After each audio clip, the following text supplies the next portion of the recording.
திமுகவை சார்ந்த அமைச்சர்கள் மேல இடி ரைடு இந்த மாதிரியான விஷயங்கள் போயிட்டு இருக்கும்போது திமுக கூட்டணி கட்சியில இருக்க ஒருத்தரும் வந்து மாட்டிருக்காரு அப்படிங்கிறது கொஞ்சம் ஷாக்கா இருக்கு. இவருக்கு அதிர்ஷ்டம் 2 வருஷத்துக்கு மேல கொடுத்திருந்தால் இவர் எம்எல்ஏவாகவே தொடர முடியாது. ஆனால் இவர் 1 வருஷம் வாங்கி அதுவே 4-5 வருஷம் ஆகி ஸ்டேல தன்னால் இருந்தார்.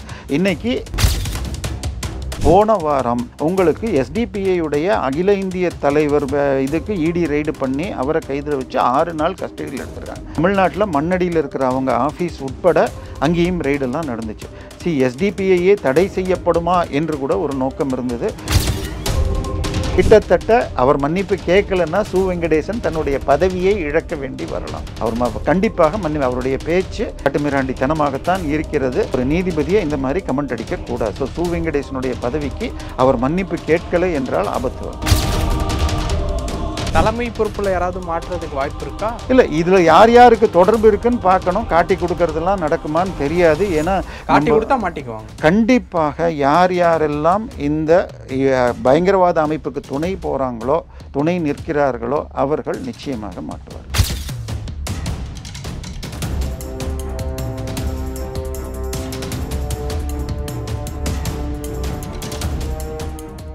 ரியல் ஒன் நேயர்களுக்கு வணக்கம். இன்று நம்மளுடைய நேர்காணலுக்கு அரசியல் விமர்சகர் திரு தேவப்பிரியா அவர்கள் இணைஞ்சிருக்காங்க. சார் வணக்கம். வணக்கம்.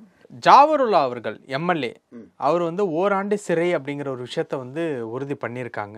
ஸோ அதை ரிலேட்டபிளாக பார்க்கும்போது வந்து திமுகவினுடைய கூட்டணி கட்சியில் இருந்தது தான் முஸ்லீம் லீக் கட்சி இல்லைங்களா? அவரது மனிதநேய மக்கள் கட்சி. ஓகே, அவருக்கு இப்போ சிறை தண்டனை கொடுத்துருக்குது அப்படிங்கிறது வந்து சற்று அரசியல் தளத்தை பொறுத்த வரைக்கும் கொஞ்சம் ஷாக்கிங்காக தான் இருக்குது. ஏன்னா திமுகவை சார்ந்த அமைச்சர்கள் மேலே இடி ரைடு இந்த மாதிரியான விஷயங்கள் போயிட்டு இருக்கும்போது திமுக கூட்டணி கட்சியில் இருக்க ஒருத்தரும் வந்து மாட்டிருக்காரு அப்படிங்கிறது கொஞ்சம் ஷாக்காக இருக்குது. அடுத்து இந்த மாதிரியான இந்த திமுக ரிலேட்டபிளில் யாராவது சிக்குவதற்கு வாய்ப்பு இருக்குது? அதை பற்றி இல்லை, முதல்ல இந்த இது எதுக்குன்னு நம்ம பார்க்கணும். கோவையில் 1998 பாம் பிளாஸ்ட் அத்வானி அவர்கள் வர்றப்போ அவரை கொலை பண்ணணும்னு சொல்லிட்டு எல்கே அத்வானி, லால்கிருஷ்ண அத்வானி பிஜேபி தலைவர், ஏன்னா அவர் தான் உங்களுக்கு அயோத்திக்கு அந்த இது நடத்தினார், ரத இது ஷோ நடத்தினார்னு சொல்லிட்டு அவரை கொலை பண்ணுறதுக்கு டார்கெட் பண்ணி என்ன பண்ணாங்க, அவர் எங்கே வந்து இறங்குவார், எங்கே மீட்டிங்கு, அப்படி இந்த 2 இடத்துலையும் தப்பிச்சா பொழைச்சி வந்தால் கூட ஹாஸ்பிட்டலில் கொல்லணும் அப்படின்னு 3 இடத்துல கிட்டத்தட்ட 5-6 இடத்துல பிளான் பண்ணி 3 இடத்துல வெடித்து 68 தமிழர்கள் இறந்து போனார்கள். 200க்கும் மேற்பட்டவர்கள் படுகாயமடைந்து அதில் பலர் இன்னைக்கும் அங்கஹீனமாகி கஷ்டப்பட்டுட்டு இருக்காங்க. இதில் குண்டு வெடிச்சதில் வெடிக்க செய்த பயங்கரவாதிகள் இல்லை உதவியவர்கள்னு கைதாகி இருக்கிற பயங்கரவாத கும்பலுக்கு உதவி செய்யறதுக்கு இவர் வெளிநாட்டிலிருந்து அரசு அனுமதி பெறாமல் சட்டவிரோதமாக பணம் பெற்றார் அப்படிங்கிற வழக்கில் 1 வருஷம் கொடுத்துருக்கு. நீங்கள் கேட்டீங்க மற்றவங்களுக்கு பாதிப்பு வருமானு. இதில் 1 வருஷங்கிறது இவருக்கு அதிர்ஷ்டம் 2 வருஷத்துக்கு மேலே கொடுத்திருந்தால் இவர் எம்எல்ஏவாகவே தொடர முடியாது. ஆனால் இவர் 1 வருஷம் வாங்கி அதுவே 4-5 வருஷம் ஆகி ஸ்டேல தன்னால் இருந்தார். இன்னைக்கு மாண்புமிகு நீதிபதி சென்னை உயர்நீதிமன்ற நீதிபதி வேல்முருகன் அவர் தான் எம்எல்ஏ எம்பி வழக்கு சந்திக்கிறார். அவர் இந்த தீர்ப்பை கொடுத்துருக்காரு. அவர்கிட்ட ஏற்கனவே நிறுத்தி வைத்துள்ள தீர்ப்பு 2 இருக்குது. அதாவது ஜட்ஜ்மெண்ட் ரிசர்வ் பண்ணி அறிவிக்காமல். 1, துரைமுருகன் சொத்து குவிப்பு வழக்கில் அவரை விடுவித்தது செல்லாதுன்னு சொல்ல வேண்டியது, செல்லுமா செல்லாதாங்கிற அப்பீல், செல்லாதுன்னு அப்பீல் போன விஷயத்தில் அவர்கிட்ட ரிசர்வ் பண்ணி வச்சிருக்கார். அதே மாதிரி எம்ஏகே பன்னீர்செல்வம் அவர்கள் சொத்து குவிப்பு வழக்கில் விடுவிச்சது தப்பு அப்படிங்கிற மேல்முறையீடு வழக்கம் அவர் ரிசர்வ் பண்ணி வச்சிருக்கார். 90% அது அவர்கள் இருவரும் அந்த வழக்கை சந்திக்கணும்னு, வழக்கு நடந்தால் எப்படி பொன்முடிக்கும் அந்த மாதிரி ஆச்சா அவர்கள் இருவருக்கும் தண்டனை கிடைக்க வாய்ப்பு இருக்குது. இப்போ இந்த விஷயத்தில் எடுத்துக்கிட்டால் போன வாரம் உங்களுக்கு எஸ்டிபிஐ உடைய அகில இந்திய தலைவர் இதுக்கு இடி ரைடு பண்ணி அவரை கைதில் வச்சு 6 நாள் கஸ்டடியில் எடுத்திருக்காங்க. தமிழ்நாட்டில் மண்ணடியில் இருக்கிற அவங்க ஆஃபீஸ் உட்பட அங்கேயும் ரைடெல்லாம் நடந்துச்சு. எஸ்டிபிஐயே தடை செய்யப்படுமா என்று கூட ஒரு நோக்கம் இருந்தது. அவங்க வந்து அதாவது students Islamic movement of India அப்படிங்கிற ஒரு அமைப்பு இருந்தது, சிமின்னு பேர். அதுதான் அது தடை செய்யப்பட்ட உடனே மாறி அல்லுமாவாச்சு, இந்த பக்கம் அரசியல் கட்சி மனிதநேய மக்கள் கட்சியாச்சு. அதுக்கப்புறம் பிஎஃப்ஐன்னு மாறிச்சு. பிஎஃப்ஐ தடை செய்யப்பட்ட உடனே எஸ்டிபிஐ இயங்குது. இவர்கள் தான் உங்களுக்கு பல்வேறு விதமாக நம்ம சிஏஏ அந்த போராட்டங்களை நடத்தினார்கள் அப்படின்னு சொல்லிட்டு பல காலமாக குறி உண்டு. 2048 இந்தியாவை இஸ்லாமிய நாடாக்கணுங்கிற குறிக்கோளில் இவங்க வேலை செய்கிறாங்க அப்படின்னு அவங்களுடைய பேம்ப்ளெட்ஸ் நிறைய மாட்டியிருக்கு. அதனால இவர்களை நோக்கி போகுது. ஆனால் இந்த பக்கம் இதுக்கு ஆதரவு இந்த எஸ்டிபிஐயை அதிமுக கூட்டணியில் தான் இன்னைக்கு இருந்தால் கூட திருப்பரங்குன்றத்தில் அவர்களை வைத்துக்கொண்டு திமுக விளையாடுது. சரி, திருப்பரங்குன்றத்தை மலை மேலே நடுவில் ஒரு மலையில் ஒரு தர்கா இருக்குது, சிக்கந்தர் பாதுஷா தர்கான்னு சொல்லிட்டு, அது 200 வருஷமாக இருக்குது. அங்கு முஸ்லீம்களும் போய் செய்கிறார்கள், தமிழர்களும் நமக்கு ஒன்றும் பிரச்சனை இல்லை போவோம். ஆனால் அந்த ஊரில் 2 தர்கா இருக்குது. ஒன்று மலை மேலே இருக்குது, இன்னொன்று திருப்பரங்குன்றம் ஊருக்குள்ளே முஸ்லீம் பேட்டைங்கிற இடத்துல இருக்குது. அந்த கீழே இருக்கிற தர்காவில் தான் ஆடு கோழி பலி தருவாங்க. ஆனால் மேலே கொடுத்தே தீருவேன் அப்படின்னு இந்த எஸ்டிபிஐ போயிருக்காங்க. ஆனால் தமிழக அரசு அதிகாரிகள் எல்லாமே இந்த ஊரில் அந்த மாதிரி ஒன்று இல்லைன்னு சொல்லிட்டாங்க. ஆனால் முந்தா நேத்தைக்கே உங்களுக்கு இது ஒரு மீட்டிங் மதுரையில் போட்டிருக்காங்க. அதில் சு வெங்கடேசன் மதுரை எம்பி நீ இதுக்கு அந்த மாநாட்டுக்கு பர்மிஷன் கொடுக்கறதுக்கு அவர் எதிர்த்தார்னு சொன்னதை வச்சு அந்த நீதிபதி மேலே மிக மிக அவதூறாக பேசியிருக்காரு. அவர் ரிட்டையர் ஆனப்புறம் தனக்கு வேறு ஏதாவது பதவி வேணும்னு சொல்லிட்டு இந்த மாதிரி தீர்ப்பு கொடுத்தாருலாம் பேசியிருக்காரு.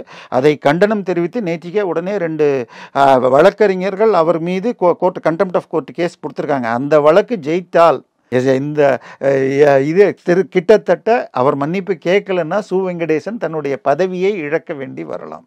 அவர் கண்டிப்பாக அவருடைய பேச்சு காட்டுமிராண்டித்தனமாகத்தான் இருக்கிறது. ஒரு நீதிபதியை இந்த மாதிரி கமெண்ட் அடிக்கக்கூடாது. ஸோ சு வெங்கடேசனுடைய பதவிக்கு அவர் மன்னிப்பு கேட்கலை என்றால் ஆபத்து வரும். ஸோ இது மாதிரி தொடர்ந்து போயிட்டுருக்கு. நீங்கள் இந்த எஸ்டிபிஐக்கு இவங்க தான் வந்து 2017 வில்சன் என்ற ஒரு எஸ்ஐயை கொலை பண்ணது அந்த கேங் இவங்க தான். நம்ம ஜாஃபர் சாதிக் சார் போதை மருந்து கடத்தல அந்த சாரா? ஆமாங்க. இப்போ அண்ணன் சொல்லணுமா இல்லை அப்பாவுடைய அன்பு தம்பின்னு சொல்கிறதா? அவர் கைதானப்போ அவருடைய பாக்கெட்டில் 2 விசிட்டிங் கார்டு தான் இருந்துச்சு. ஒன்று திமுகவின் அயலக பிரிவு தலைவரும் அந்த பர்ஸ்ட் போட்டிருந்தது. 2வது அவர் வச்சிருந்தது எஸ்டிபிஐ கார்டு தான். ஸோ அவருடைய போதை மருந்து பணத்தின் மூலம் இது இந்த மாதிரி கும்பலுக்கு போகுதா? ஏன்னா மேட்டுப்பாளையத்தில் ஒரு ட்ரைனிங் கேம்ப் நடத்தியிருக்காங்க, அதே போல் மைசூர் பக்கத்தில் ஒரு ட்ரைனிங் கேம்ப் நடத்தியிருக்காங்க. கோவை அரபு பள்ளியில் உங்களுக்கு மாணவர்களை தேர்த்து சேர்ப்பதற்கு நடக்குது அப்படின்லாம் என்ஐஏ சொல்லியிருக்கு. ஸோ 96 இந்திய தமிழகத்தில் ஒரு மிகப்பெரிய மாற்றம் வந்தது. திமுக ப்ளஸ் தமாகன்னு சொல்லிட்டு ரஜினிகாந்த் ஆதரவோடு சைக்கிள் அண்ணாமலையின் சைக்கிள்னு போட்டுட்டு தமிழ் மாநில காங்கிரஸ்னு ஓப்பனார் ஆரம்பிக்க மாபெரும் வெற்றி திமுக கண்டது. திமுகவில் ஜெயலலிதா தன்னுடைய பர்கூர் எம்எல்ஏ சீட்டை கூட தோத்தாங்க. அந்த அளவுக்கு 40க்கு 40 எம்பியுமே திமுக ப்ளஸ் இவங்க ஜெயிச்சாங்க. ஆனால் 98 மறுதேர்தல் வரும் முன்பு இந்த கோவை வெடிகுண்டு நடந்ததால் கிட்டத்தட்ட ஜெயலலிதா இன்னொரு கூட்டணி அமைச்சிருந்தார்.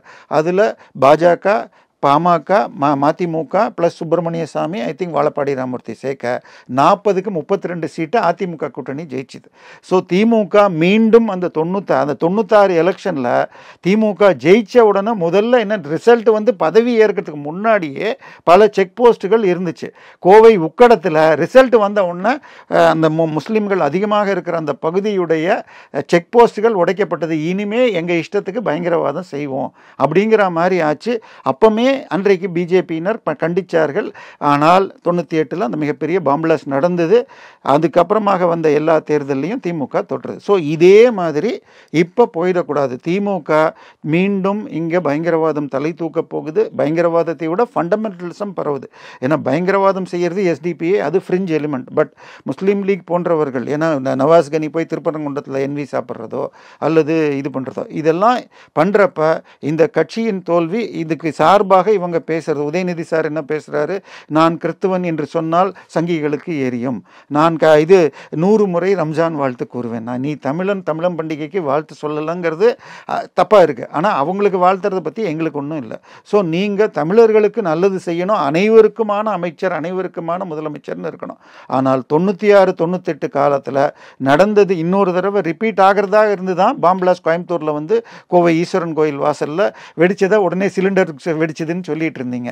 என்ஐஏக்கு மாற்றி அதில் பலர் பிடிபட்டிருக்காங்க. எனவே இது ஜவஹர்லா விஷயத்தை ஒரு முன்னுதாரணமாக வச்சுக்கிட்டு என்ஐஏ தான் போய் பிடிக்குது. இது கவர்னர் சொல்கிற வரைக்கும் இது செயற்கை போதைப் பொருளை கண்டுபிடிக்கவே இல்லை. கஞ்சா பிடிக்கிறீங்க, இதை பிடிக்கிறீங்க, மெத்து ஒத்தரை கூட பிடிக்கலன்னு அவர் 4 மாதம் முன்னாடி சொன்னப்புறம் தான் கடந்த 4 மாதமாக ஓரளவு பிடிக்கிறீங்க. நேற்றைக்கு கூட மெத்து யாரோ இளைஞர்கள் மாதவரம் பஸ் ஸ்டாப்பில் பிடிச்சேன்னு சொல்லி வருது. எனவே இந்த கடத்தலில் ஈடுபடுபவர்கள் பெரும்பாலானவர் முகமதியர்களாக இருக்காங்க.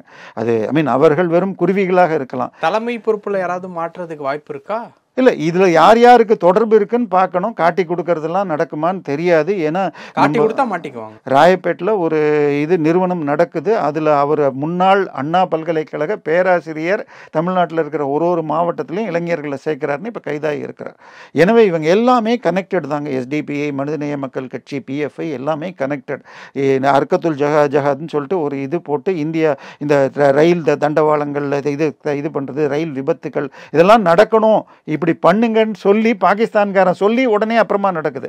ஆனால் நேற்றுக்கு படிச்சிங்களான்னு தெரில, பாகிஸ்தான்லேயே ஒரு ட்ரெயினை கடத்திட்டு போய் அங்கே அவங்க பண்ணிட்டாங்க. எனவே அதாவது முற்பகல் என்ன செய்யும் பிற்பகல் என்ன தானே விளையும், அடுத்தவனுக்கு கேடு பண்ணால் உனக்கும் வந்துருங்கிற மாதிரி. எனவே மத பயங்கரவாதம் வளரக்கூடாது. அந்த மத பயங்கரவாதத்துக்கு உதவிய ஜவஹர்லா இன்னைக்கு மாட்டியிருக்கார். யாரெல்லாம் இன்னைக்கு உதவினால் கண்டிப்பாக அது வரும். இதில் ஒரு மிகப்பெரிய நமக்கு நல்லது நடந்திருக்குன்னு சொன்னால் அண்ணன் ட்ரம்ப் அவர்கள் அங்கே ஜெயிச்சிருக்கார். அவர் இந்தியாவிற்கு ஃபேவரபிள். ஏன்னா பங்களாதேஷை பற்றி என்ன செய்ய போகிறீங்கன்னு சொன்னால் பங்களாதேஷை என் நண்பர் மோடி பார்த்துக்குவார்ன்ட்டார். ஸோ பங்களாதேஷில் நம்மளை இந்தியாவை எதிர்த்து பல செய்திகளை முந்தைய பிடன் ஆட்சி செஞ்சிட்டு இருந்தது. இவர் இந்த பகுதியை மோடியே பார்த்துக்கிறாருன்னு சொல்கிற அளவுக்கு நட்பு வளர்ந்துருக்கு. எனவே இந்த மாதிரி பயங்கரவாதங்கள் இனிமேல் வளர முடியாது. அந்த டீப் ஸ்டேட்னு வந்த பணங்கள் திமுக தொடர்பான ஆட்கள் வரும் நாட்களில் நிறைய சிக்குவாங்கன்ட்டும் சொல்ல வர்றீங்க. கண்டிப்பாக யார் யாரெல்லாம் இந்த பயங்கரவாத அமைப்புக்கு துணை போகிறாங்களோ, துணை நிற்கிறார்களோ அவர்கள் நிச்சயமாக மாட்டுவார்கள். பல விஷயங்கள் பகிர்ந்துக்கிட்டீங்க. உங்கள் நேரத்துக்கு ரொம்ப நன்றி.